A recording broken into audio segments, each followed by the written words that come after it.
UCLA wins it 42-32 over Utah. Let's get to it as the Bruins are 6-0, 3-0 in Pac-12 play, ranked as high as number 11 or number 12 in the two most important polls other than the college football playoff, and UCLA asserting their dominance over two straight top 15 teams, both wins at home as they head into their bye week. Let's get to our full reaction and grades here on Locked On UCLA.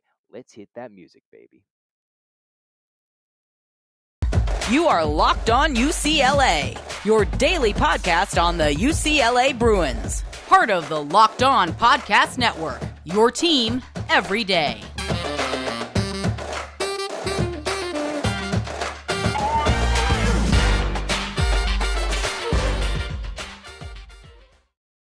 Well, it's your favorite host, Zach Anderson-Yoxsimer. You can follow me at ZachAndYox, the show Twitter at Locked On Bruins. In the meantime, thanks for making Locked On UCLA your first listen each and every day. It's free wherever you get your podcasts, whether it be Spotify, Stitcher, Odyssey, Apple Podcasts, whatever it may be. If you're watching on YouTube, thanks for keeping me in check with the comments, whatever it may be. Like, comment, and subscribe. Thank you for your support. As I know, whether you're subscribing or not, it's been quite a ride so far for UCLA, who starts 6-0 this season. 9-game winning streak. It's been so long since the Bruins, even the UCLA fans on the football side, have seen such a start. And for the Bruins, here they are, heading into the bye week. We'll do some bye week shenanigans. We'll keep it interesting on the podcast. I know nothing can get more interesting than a game week. And with the most important game now of this season at the time coming up in 2 weeks before, of course, the all-important rivalry matchup later, we'll keep you entertained. I hope so. We'll have some bye week chronicles and whatnot. But for UCLA and the Bruins, let's get right to it in terms of our 8-clap, and we'll get to our full grades and reactions of their win over Utah. Get those hands in the air. And 1, 2, 3, 4, 5, 6, 7, 8, UCLA. UCLA. Let's go. All right, let's get right to it. UCLA 42-32. They beat Utah, who was then ranked number 11. Two straight top 15 wins for UCLA after all the talk, including myself, and it has to be brought up. The non-conference schedule, easy. The first conference game, extremely easy. You got Colorado on the road. That was your first true road game. And for UCLA, passed it with flying colors in some cases, maybe not. Got a surprising Washington test in terms of they're better than expected. Bruins beat them. And then came the true test where some may have already had UCLA 5-0, but to come in and rock Utah like they did, even though the final score is 42-32, the Bruins were up 42-27 before that late pick. Yes, 42-25. I can do my math right. 42-25 before that late pick six in the fourth quarter. And while the game was equally closer than it looked and also more dominant than the final score indicated, it's a weird game where there's going to be some fluctuating grades here for all the offense, defense, and special teams. UCLA, in certain aspects, dominating all three phases of the game, and then also in other phases, they truly didn't look sharp. But in the end all be all, they were physical, they were dominant, and they were just one step better than Utah that Saturday afternoon in the Rose Bowl against the Utes, who take their second loss and effectively out of the college football playoff conversation. And dare I say it, UCLA for the moment, at least for the next 2 weeks, very much in the running for more than just a Pac-12 championship. And that's not saying yes, no.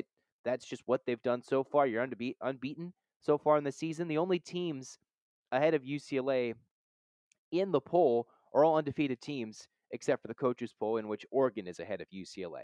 So here we go. Let's get to it. UCLA. Let's get to some of the numbers here before we start grading teams, grading the sides. UCLA had over 500 yards of offense, allowed nearly 500 yards of offense, were able to churn out nearly 200 yards on the ground, and they allowed nearly 200 yards on the ground. Utah running for over 190 yards, really testing that UCLA run defense, which numbers-wise had showcased itself to be a bit of a beast, only allowing 80 yards rushing coming into that game. So that physical mindset that UCLA needed to institute came into play. UCLA, as I mentioned in our immediate reaction, 5 for 6 in the red zone, the only clunker being the missed field goal, basically shorter than an extra point.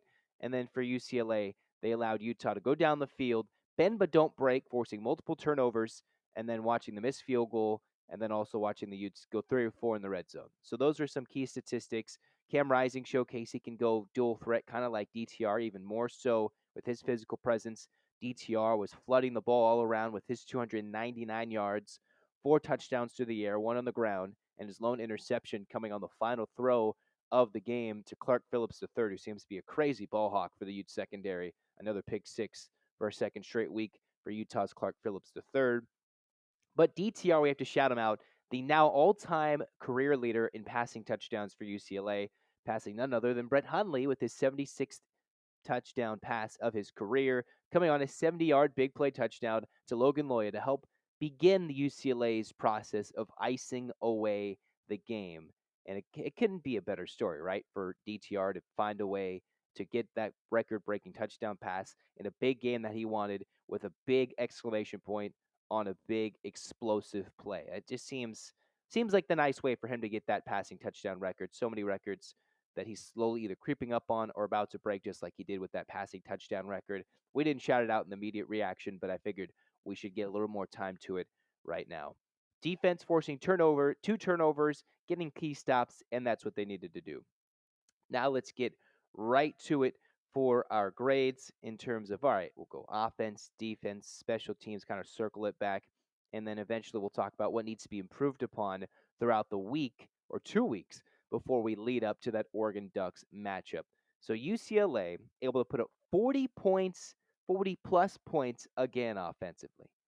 It's just ridiculous how Chip Kelly has this team firing on all cylinders offensively. And with new defensive coordinator Bill McGovern, they're getting right to it, just finding ways to make defensive stops when they need to deep in the red zone, forcing turnovers of one Michael Penix Jr., Cam Rising, who hadn't turned the ball over too often, throwing interceptions since that first Florida interception or that one that cost Utah week one. And then UCLA was able to force a pick. Darius Muasa was fantastic on the defensive side. You had Latu being another beast, and the Bruins showcasing offensively their versatility beyond just DTR and Zach Charbonnet in the receiving game.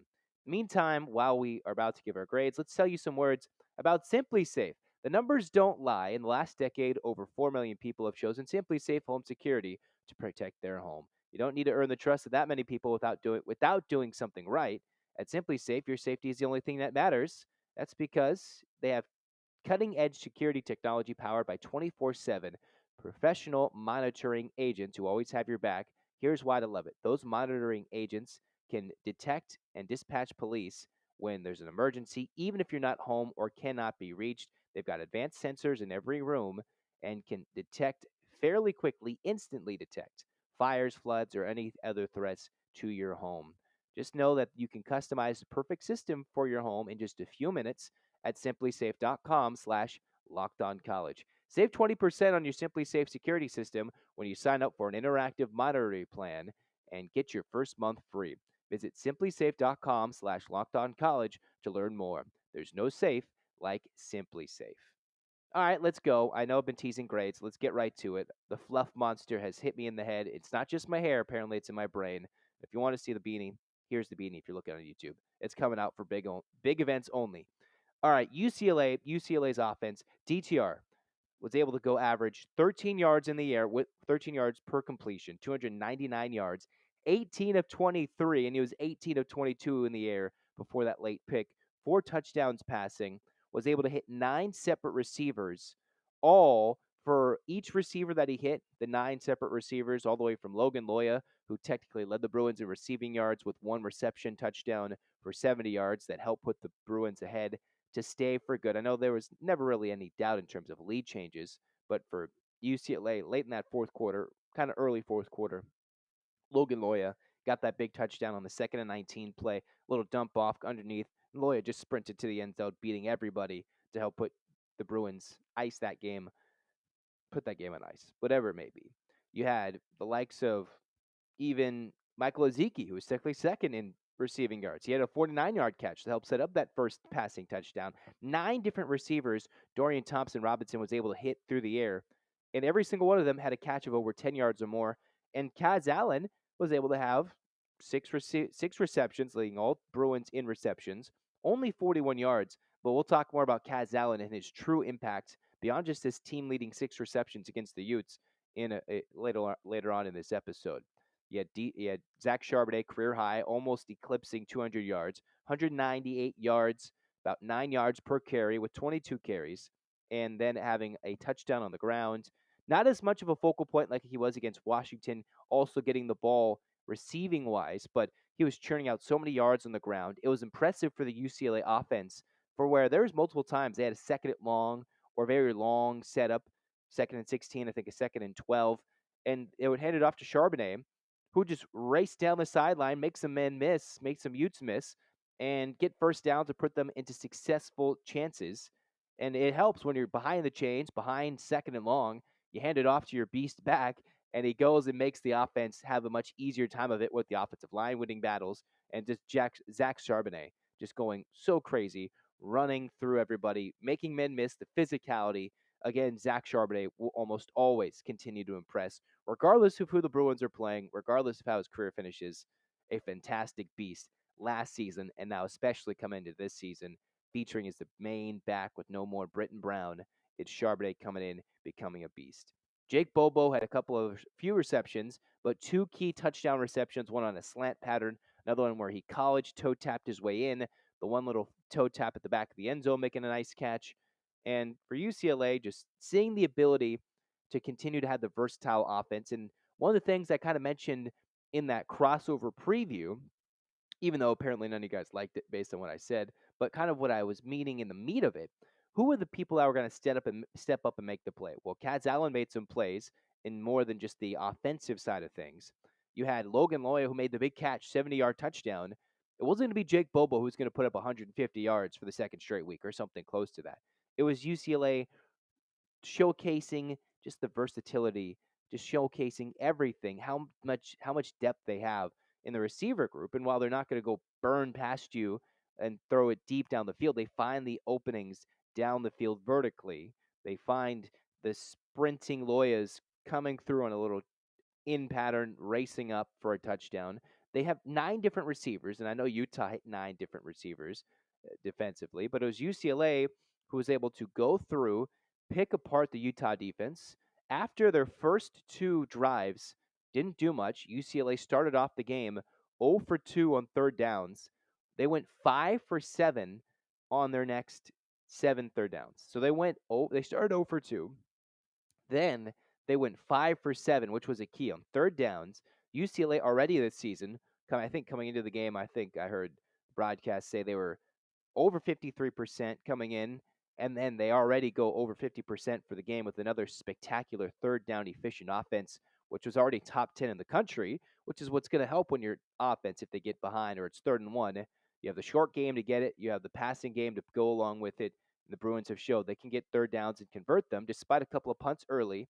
UCLA then turned it on. It was a low-scoring game, it seemed like earlier, right? Pretty simple, 14-10. And then UCLA just really turned things on.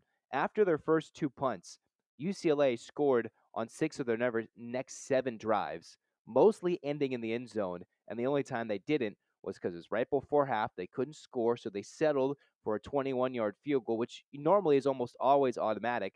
But then Nicholas Barmere, unfortunately, on the weird wide side on the near hash, the right hash, on the wicket angle, missed it off the post, doinked it.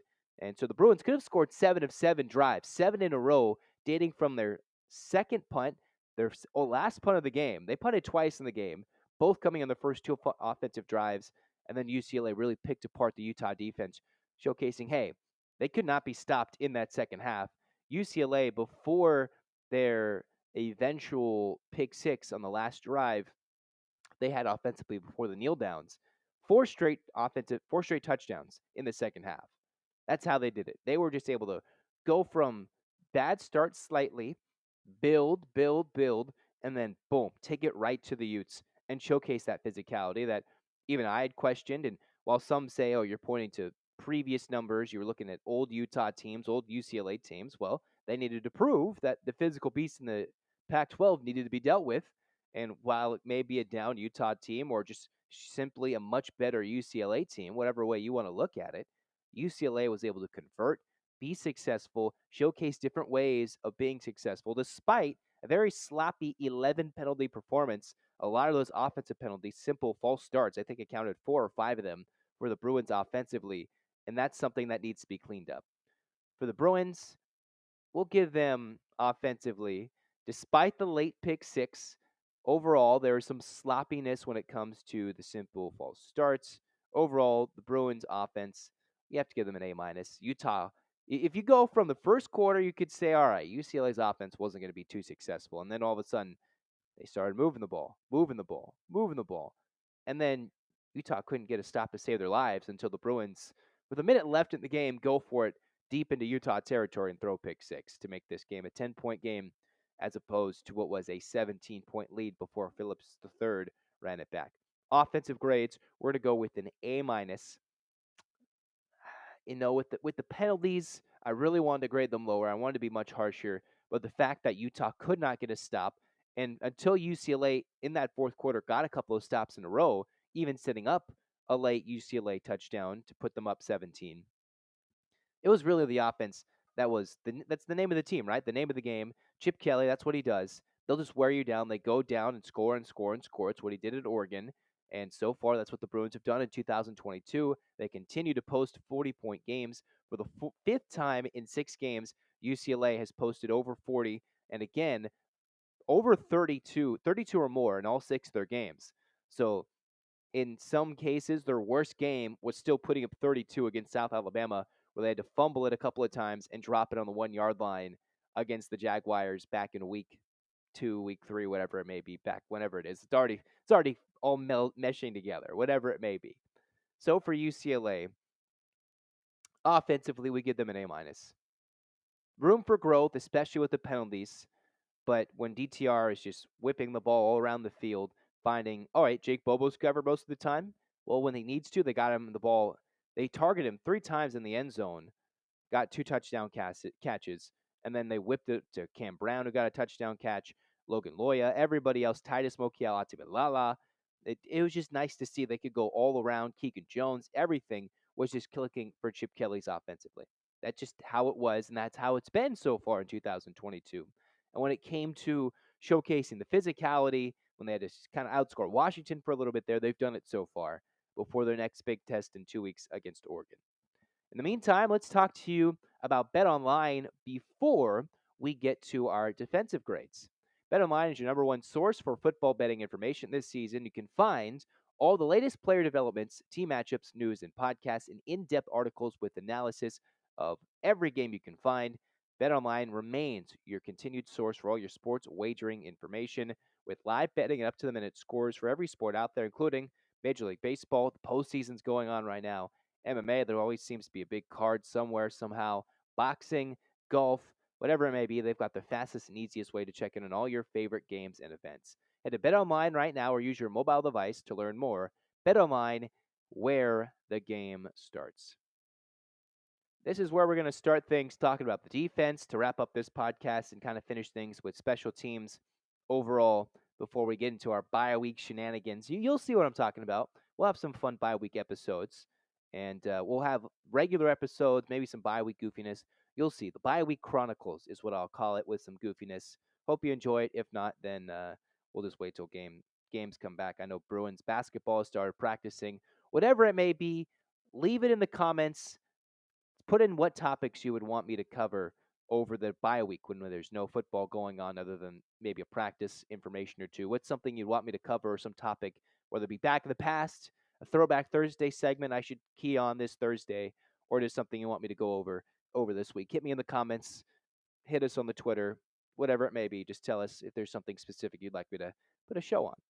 Defensively, UCLA, bend but don't break. That's been the story so far this season. UCLA holding Utah offensively to 25 points. The Utes did get to the red zone 4 times, only scoring 3 touchdowns in the red zone, which was key. And the Bruins, early on in the game, watched Utah go down the field, looked like they're going to march down and score, held them up, held them to a field goal, and the Bruins were able to lead from that first touchdown all the way to the get-go. One thing I had problems with defensively, it was Cam Rising, who had a lot of success pulling out the ball, and despite them always trailing for the Utes, he was really being able to be a successful, read option type quarterback and really pull the ball and help kind of just jolt that Utah rushing attack that UCLA couldn't seem to stop in some certain situations on the 2-point conversion, a couple of rushing touchdowns for Cam Rising.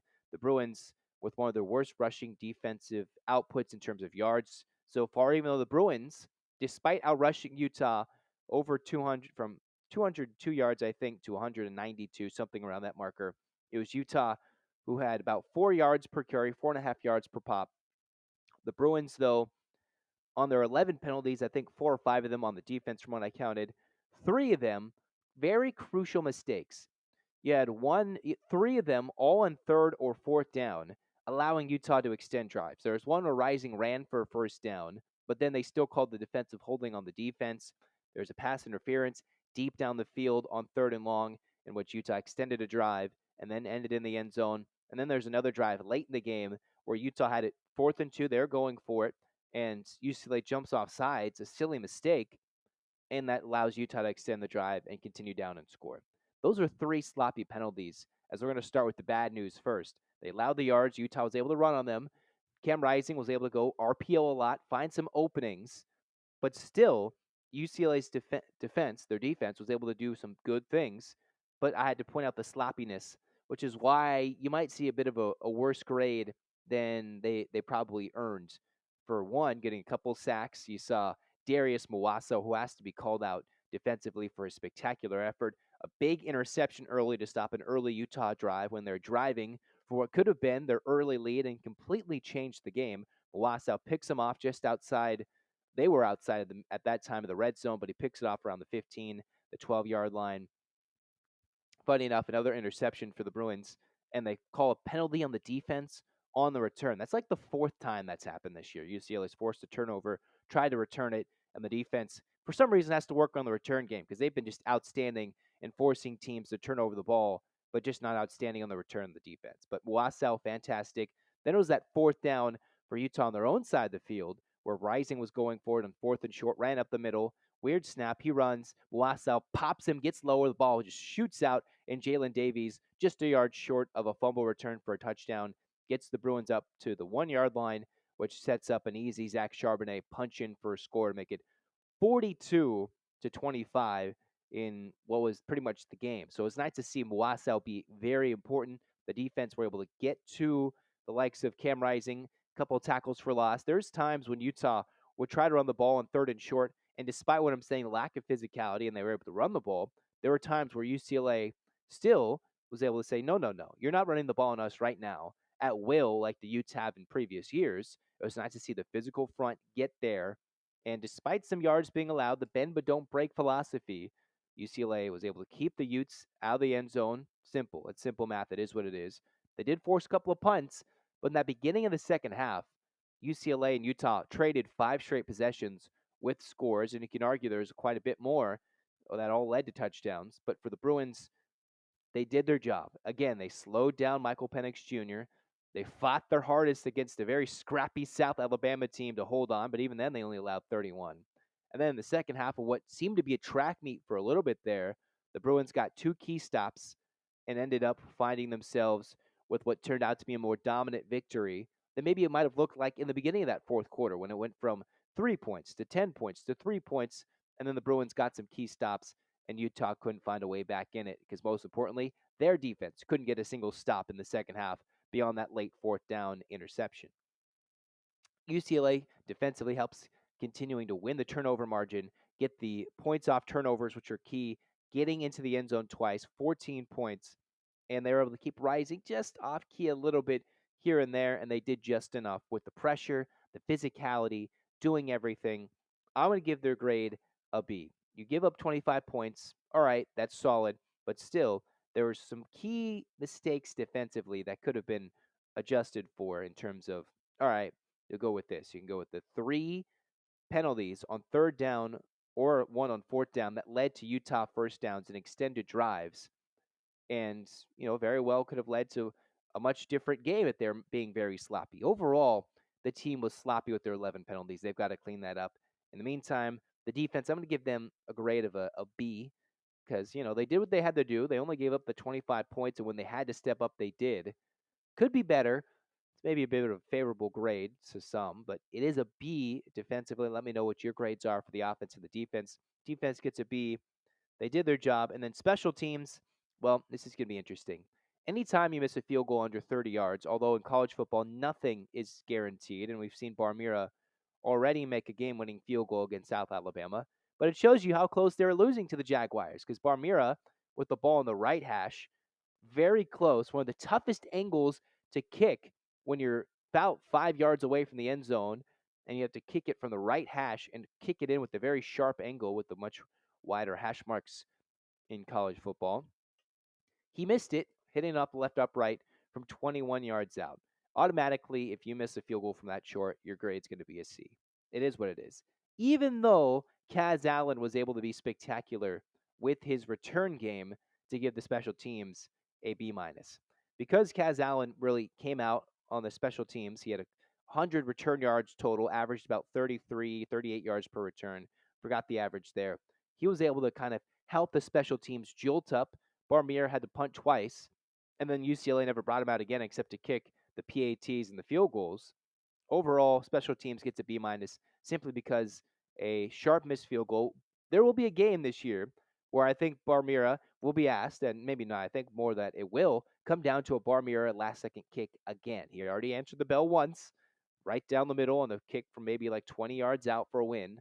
But we've seen him adjust. He missed his early kicks against Bowling Green, had done well until that point, and it was also key to see Utah miss a 43-yard field goal after Barmir missed his 21-yard field goal. And eventually, UCLA was able to take advantage of that, come out of the locker room, score, score, score, and score. So for the special teams, they teeter between C plus and B minus only because of that missed field goal. But Kaz Allen did make a difference, especially coming out of that kickoff to start the third quarter with the big return, setting the UCLA offense up into Ute territory. And that's when UCLA really thought, all right, this is when Bruin fans probably thought, all right, this is the different team ready to assert second half dominance like they did in the third quarter, like they did in the fourth quarter in games. They've pretty much done it all season long. Some way in the third or the fourth, they've stepped it on, stepped it up, put their foot in the gas, and ended up dominating from the rest of the game. That's what they did against Washington in the third quarter. And against Utah, it took a third and fourth quarter performance together as a team to really assert their control and prove to the nation that this team is ready to rock. They're now ranked 11th in the nation in the AP poll, 12th in the USA Coaches poll, with either Oregon right below them or Oregon right above them, depending on which poll you use, sitting up in a crazy, awesome matchup in Autzen, in Eugene at 12:30. I think they've announced in a couple weeks where that UCLA 7th game with Oregon also on a bye too. Their 7th games will be crucial. We'll talk about how those games will be important and all that, but for the grades, offense gets the A minus, defense gets the B, and the special teams flickering between C plus B minus just because of the missed field goal, and I'm feeling a bit mean. It is what it is. UCLA, though, despite some sloppiness, despite Utah kind of keeping it a closer game than some might have liked at some certain point in the game, UCLA equally was able to put this game away, put it on ice, even a little bit better than they did against Washington, where they let the Huskies get back in it after the Bruins were clearly in control against Utah. UCLA said, no, we're not letting anybody back in it. And they finally said, no, it's our victory. They went out and won it. And the Bruins are now 6-0 and shocking people, even me, in that Utah game specifically, that they are really solid. But they do the things they need to win, efficiency in the moments that need to be fine-tuned, and they've done just enough to win every game. And so far, that's all you need. You need to be 6-0. We can enjoy it for 2 weeks. Hit me in the comments in terms of what topics you want me to talk about coming up. In the meantime, go make Locked On Pac-12 your second listen with host Spencer McLaughlin. He's got you with all your ones and twos around the conference. Probably going to be hyping up UCLA now. I think he might have picked Utah. I don't really know what he picked, but he'll probably start hyping up UCLA. And I'm pretty sure we'll talk, Spencer and I. You'll see us talk about Oregon and UCLA coming up in the weeks to come. In the meantime, UCLA gets the dub. Thanks for tuning in. Get your hands up in the air, Bruin fans. And 1, 2, 3, 4, 5, 6, 7, 8. UCLA, fight, fight, fight. It's cool. Yeah, that's right. Let's get hyped. Meantime, this has been Locked On UCLA. Go Bruins.